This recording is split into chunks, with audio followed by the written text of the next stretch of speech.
This is BTV World. I am Syed Shabahat Ali, and you're watching Fault Lines. Iran is in 8th round of talks with P5 plus 1 countries over its nuclear program. This P5 plus 1 means 5 permanent members of UN Security Council plus Germany. These are the countries that are discussing Iran's JCPOA agreement. It's a 159-page document. And this agreement necessarily tries to curtail Iran's efforts in making a nuclear bomb. The first and foremost requirement, according to this agreement, is that Iran cannot stockpile uranium. Iran, by 2015, had 10,000 kilograms of uranium. According to the agreement, it cannot keep any more than 300 kilograms. Iran's nuclear enrichment rate cannot be more than 3.65%. And let me tell you here that 90% enrichment is required for creation of a bomb. This means Iran will remain far away from creating a nuclear weapon. Another important component was that Iran cannot keep more than 5,000 centrifuges. Centrifuges are the machines that are used for nuclear enrichment. Iran had 19,000 of them. And more importantly, Iran will keep its gates open for nuclear watchdogs so that monitoring visits can take place at any time. Iran was abiding by all the terms and conditions until 2018, when the United States unilaterally walked out of this agreement. Right now, when all these parties are once again sitting in Vienna and discussing this agreement, there are concerns that the United States does not want Iran to come out of its economic crisis, which is a byproduct of the sanctions that have been imposed on Iran. Our team has prepared a package. Watch the package before I bring my first guest to the program.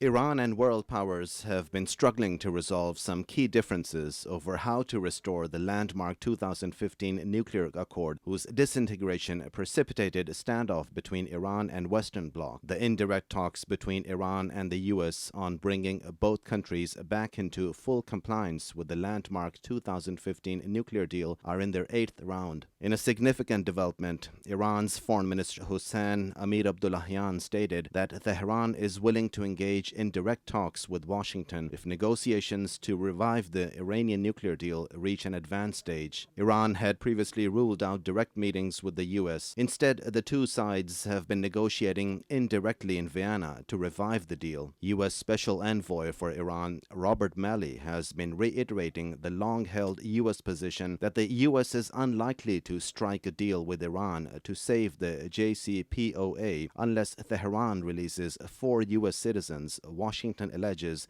it is holding hostage. The European Union has played the role of mediator, and the EU coordinator Enrique Mora revealed that the latest round of talks have been put on pause, citing the urgency of political decisions now. Earlier, US Secretary of State Antony Blinken stated that it is a decisive moment in the negotiations, warning that there are only a few weeks left to save a deal. As clock runs down on Vienna talks, the countdown to the end of the 6-month-long talks in Austrian capital on the future of the Iran nuclear deal has begun. My first guest in this segment is Dr. Carl Kaltenthaler from University of Akron. He is an expert of strategic affairs and has been in my program before. I welcome you, Dr. Carl, to my program. And with him, I have Dr. Syed Qandil Abbas. He is an expert of regional affairs from Quaid-e-Azam University and speaks highly on the issues related to Iran. Dr. Qandil, I welcome you also to my program. Dr. Carl, there is less optimism shown from the US side when Iran is trying to return to 2015 agreement. Your thoughts on it, sir? This has been a very difficult process of negotiation. Both sides have given and taken. There's a lot of public stances that I think we need to be careful of as to whether those really reflect how negative each side is. You can watch these negotiations one week and think they're doomed to failure, and then you hear that there's progress the next week. So I think there's some grandstanding that's going on by both sides to kind of placate their publics and make them think that they're going for the best deal possible.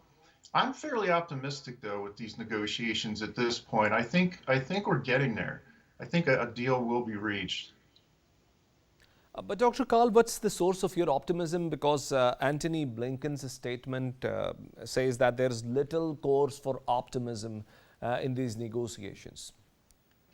Because you hear out of the negotiations little bits of information that both sides discuss with their own teams, and there's clear signs that they're making progress. They've drawn up most of what the new agreement would look like.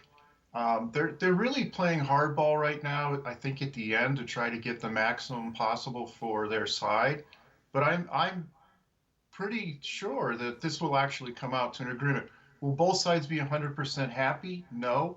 But I think one, both sides want an agreement. Both sides have negotiated very hard for it. But I'm seeing definite progress. Dr. Karl, I have with me Dr. Syed Qandeel Abbas, who has a very good understanding of Iran's foreign policy. Let's hear from him. Dr. Qandeel, what do you think Iran's stature is at the moment, and what's Iran's stance at the moment?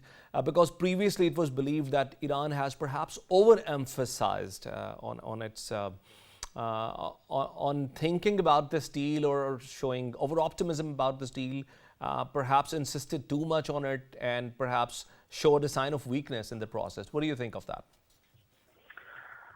Thank you very much. I think the basic demand from Iranian side is that the whole JCPOA must be revived in one step, and the maximum pressure policy must be removed from U.S. foreign policy. So they started these dialogues, and this was eighth round. And during these dialogues, they reached to the conclusion that if U.S. is ready to revive JCPOA in its original condition, that was in 2015, and that was in fact covered by Security Council Resolution 2231. So they believe that if U.S. is ready to revive in its original condition, then they are ready for a lot of other issues to discuss. But presently, I think the main issue for American foreign policy is ballistic missile program of Iran. And Iranian concern is that the ballistic missile and other issues are not part of JCPOA, and they are only restricted to their nuclear activities. And as they have already announced that their nuclear program is for peaceful purposes, and IAEA has always gave certificate that still Iranian nuclear program is not military grade program. So I believe that now U.S. is trying to create balance between its policy of carrot and stick. So it is up to them. So recently, I think three of their delegates were demanded to submit their resigns, including Richard Nephew, who was very hardliner from American side, and he was known as master of sanctions against Iran. So I think now conditions are very positive for a revival of this whole JCPOA. Coming back to you, Dr. Karl, you just heard what Dr. Qandeel said. Do you think walking away unilaterally from this agreement back in 2018 was a wise thing to do for America? And what do you believe could be the reason behind that? Well, let me take the second question first. I think the reason behind it was the idea that you had to treat Iranian behavior either regarding the nuclear program or regarding its proxies or regarding the further development of their ballistic missile program as one issue. That, to use the words of the Trump administration, you needed to change Iran's malign behavior. And so the idea of the Trump administration is that you would do that by putting maximum economic pressure on Iran. That proved to be probably an unsuccessful policy if we look back we didn't really see changes in Iranian behavior the way the Trump administration wanted. In fact, we saw changes in the other direction where Iran enriched more uranium. Iran seemed to be moving closer to the ability to achieve what we call nuclear breakout. So they'd have enough uranium to be able to build a nuclear weapon. So the maximum pressure campaign was viewed by the Biden administration as a failure. And so the Biden administration has tried to go back essentially to what the Obama administration did, and that was to try to work out a deal with the Iranians where you could take out what is considered to the United States the most important part of Iranian behavior, and that's what they're doing with their nuclear program. Dr. Kandil, do you believe that, would you agree that Iran's activism in the immediate neighborhood, Iran's military's involvement in projects like Syria, like activism in Lebanon, maybe in Iraq, is one of the major reasons of concern for the West, a major reason why they are trying to expand the basket of sanctions that they already had against Iran? Do you think this is what frightens the United States? Yes, of course. I think soon after Iranian Revolution, American and some of the European powers felt that their interests are in danger in the Middle East especially, and Iran started to demand that external powers should not interfere in the Middle Eastern affairs. So they started to isolate Iran. So when America, on the one hand, imposed different sanctions on Iran, and on the other hand, Iran was under attack by Saddam Hussein for 8 years. So Iran remained isolated, but on the other hand, ideologically, they started to export their revolution, and they were able to establish their influence in almost all the countries in the region. So on the one hand, when America was trying to isolate Iran, but today Iran is present in Syria and Lebanon, in Bahrain and in Yemen and Iraq and a lot of other countries. So now Americans are in trouble in the region. So on these issues, Iran became more confident because today Iran is more aligned with Russia and China. And recently they conducted their exercises, naval exercises with Russia and China. And on the other hand, when Iran is under maximum pressure policy of United States, but they have signed a 25-year strategic deal with China, and that deal is $400 billion. That is a huge amount. So I think today Iran is more confident than the previous conditions.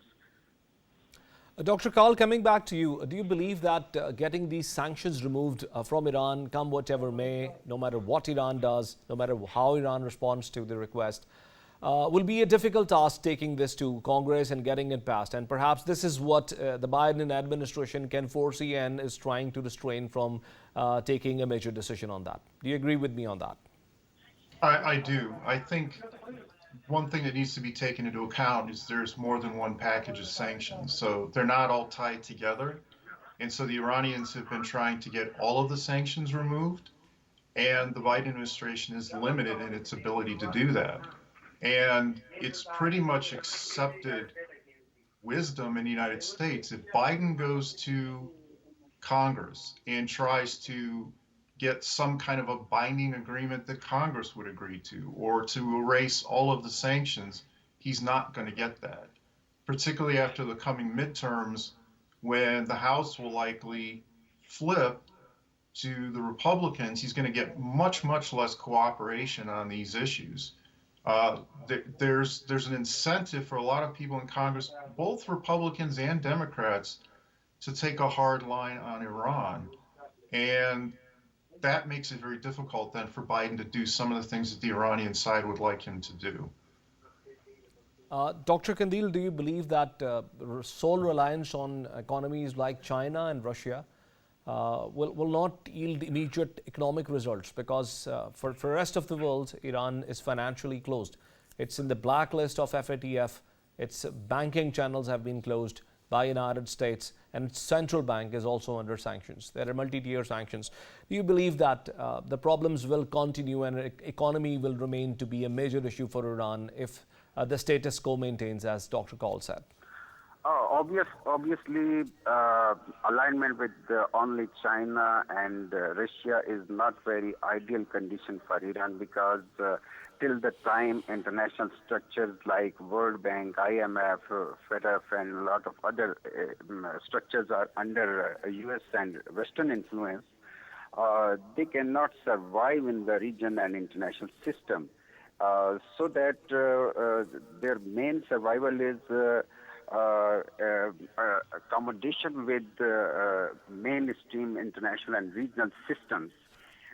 But at this stage, I think Iran is ready to compromise on a lot of things. But because of unilateral withdrawal of United States from JCPOA created huge lack of interest. So in present dialogue, I think their main demand is once again international guarantees. And U.S. is not ready to provide more guarantees or guarantee about remaining in JCPOA. So that is the main problem. So at this stage, I think U.S. and Western countries are on one side, and on the other hand, Iran, Russia and China have created another triangle. So now it depends upon international powers, how they bring Iran into mainstream regional and international system. Dr. Kaul, don't you think it's a very difficult catch-22 situation for United States as well? Because if Iran is kept under the economic pressure and an immediate agreement is not reached, Iran is not under any binding to stop development of nuclear program. And if Iran is allowed to get into mainstream economy again, it is only then when the international watchdogs can actually ensure that Iran is not going to get anywhere near creation of a nuclear weapon. Don't you think these are two difficult choices for United States to opt for any one of them?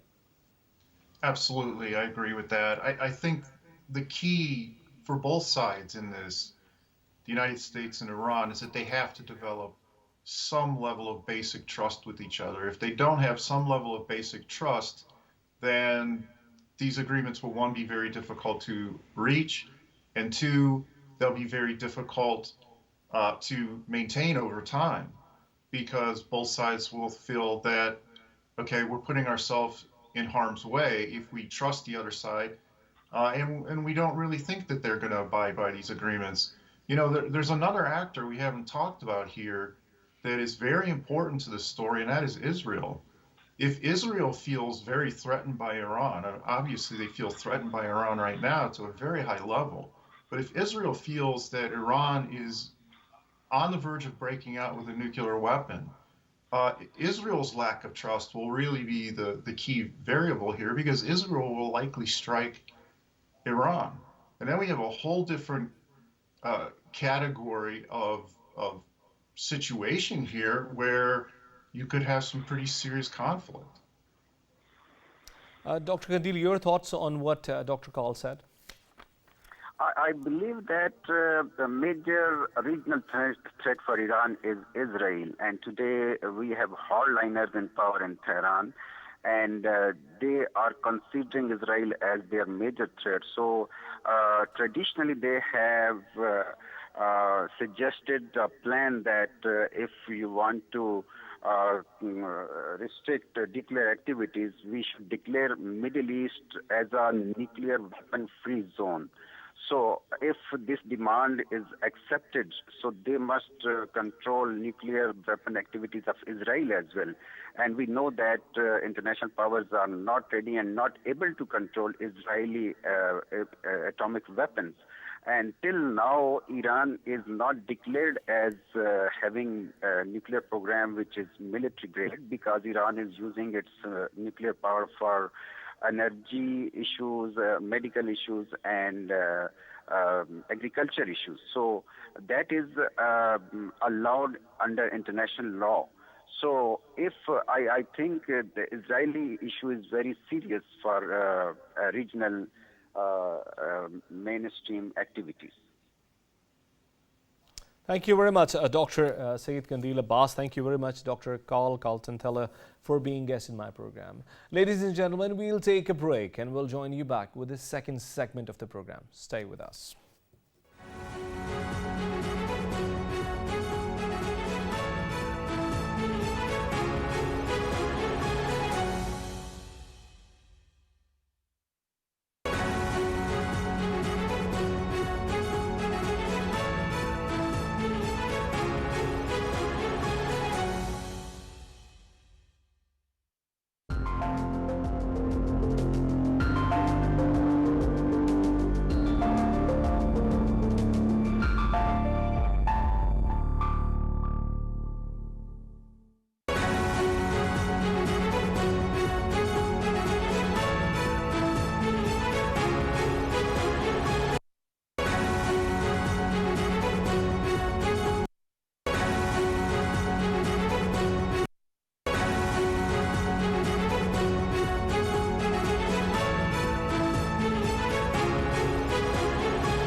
Welcome back.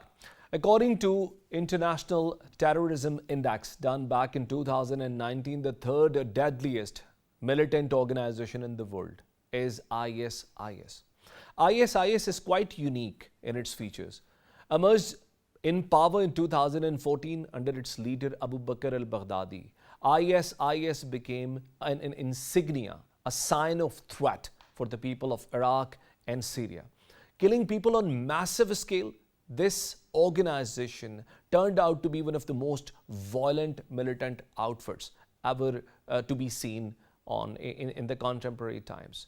In 2019, with the death of Abu Bakr al-Baghdadi and by picking up conflict with all the warring sides of the Syrian conflict, ISIS lost its grounds. But recently, it has started to show the signs of re-emergence. Our team has prepared a package. Watch the package before I bring my guest to this part of my program.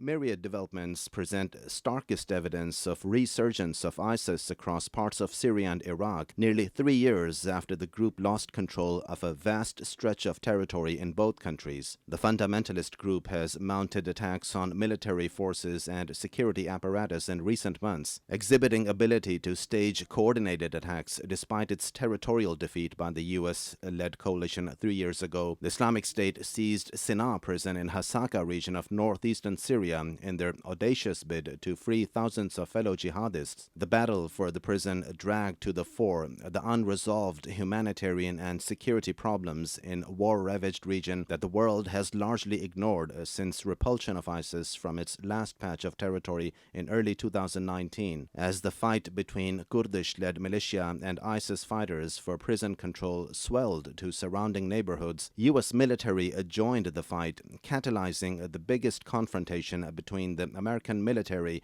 and its Syrian allies and ISIS in 3 years. In Iraq, around the same time as the prison attack began, ISIS fighters stormed an army outpost in Diyala province, killing 10 soldiers and an officer in the deadliest attack in several years on an Iraqi military base. Terrorism experts have been warning that the makeshift prisons throughout Syria are a breeding ground for ISIS's extremist ideology. After a decade of fighting, the ISIS fight isn't over, and this is a global problem that requires many nations to come together to develop an enduring long-term solution.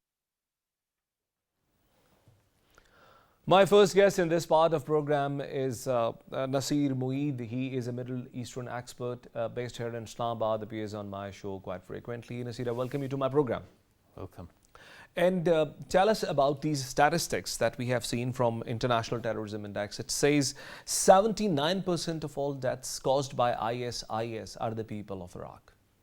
Well, yes, ISIS started its operations in Iraq when there was a lot of conflict, lots of civil conflict in Iraq. That was after the American invasion in 2003. And the ISIS actually was built on the ground, on the remainings of Al Qaeda in Iraq.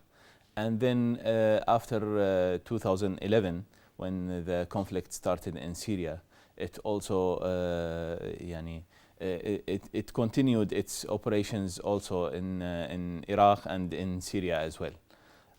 So is it right that most of the people that become the fighting force for ISIS were originally Iraqi soldiers that were left from the military of Iraq and then became part of ISIS? Well, there is different theories of how ISIS was created or how it was emerged. Some of the theories say that it is built on the remaining officials of Iraqi armed forces which belong to the time of Saddam Hussein. But some other theories,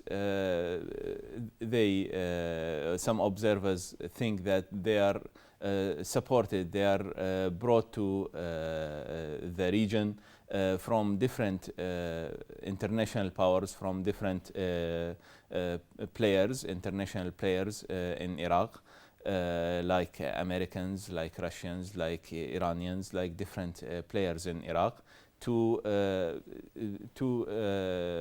implement their different agendas. And you believe that the announcement of establishment of caliphate was a major reason why they had all-out support from all these countries and people started pouring into Iraq and joined their army? Do you think it was a major reason, or their upper hand versus all other terrorist organizations? Well, yes, as we can see that Iraq in the recent few years faced a lot of conflict, lot of international players benefiting not only from Iraq, benefiting from the whole region. They entered the Iraqi ground and they benefited from all the ways.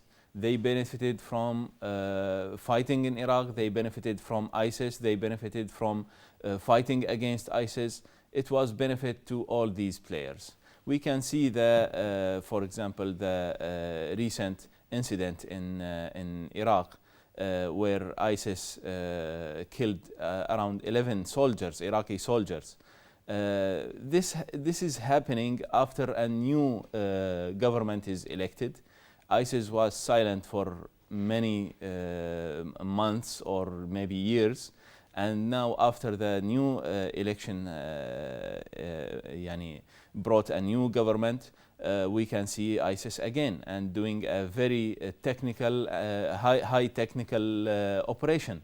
They stopped all the ICC TV cameras, and then they killed the soldiers on that checkpoint.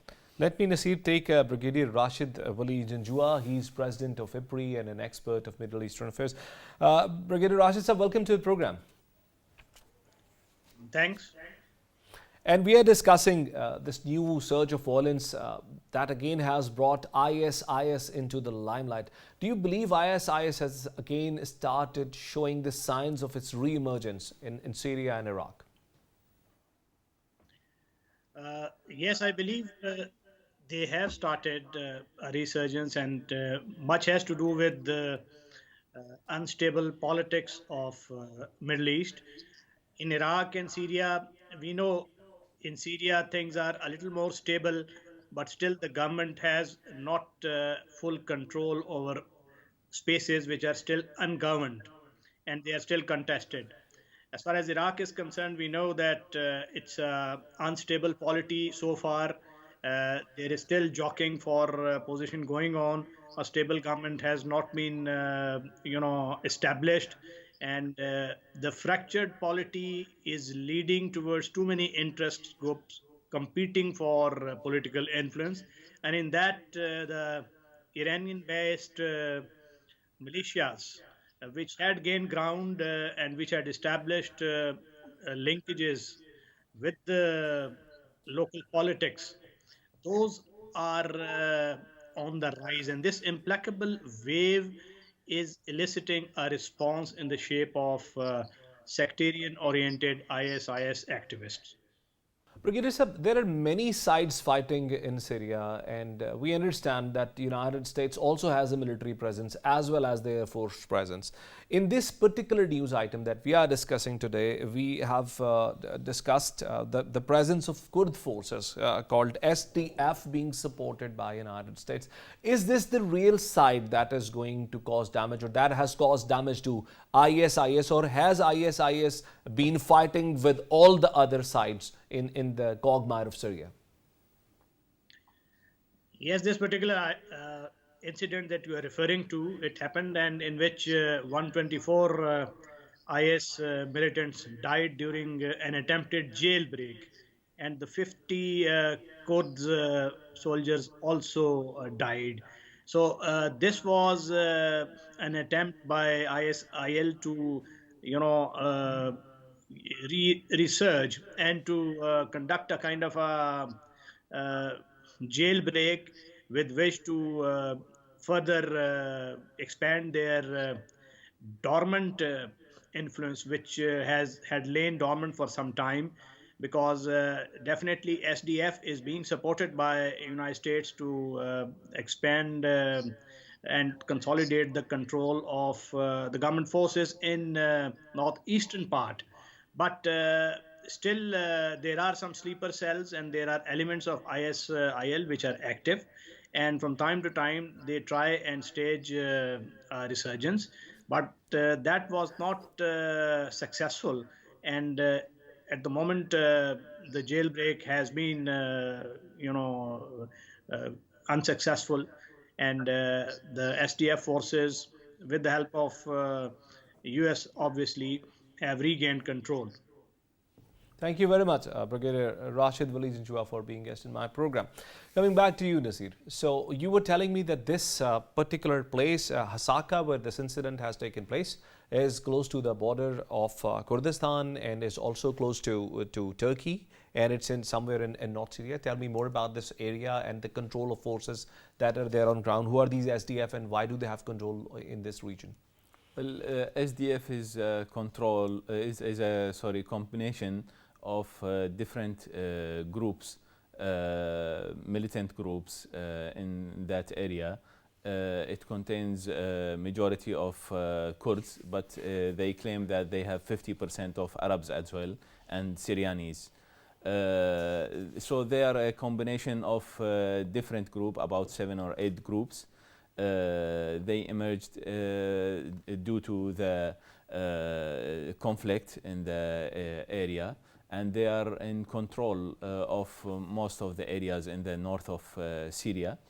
SDF in this particular time is fighting against the Islamic groups and against ISIS.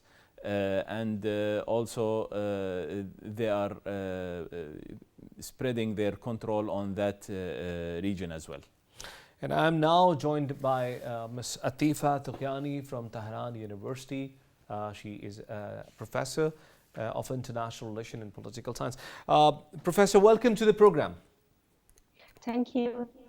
Nice. And we are discussing ISIS's presence in Syria and Iraq.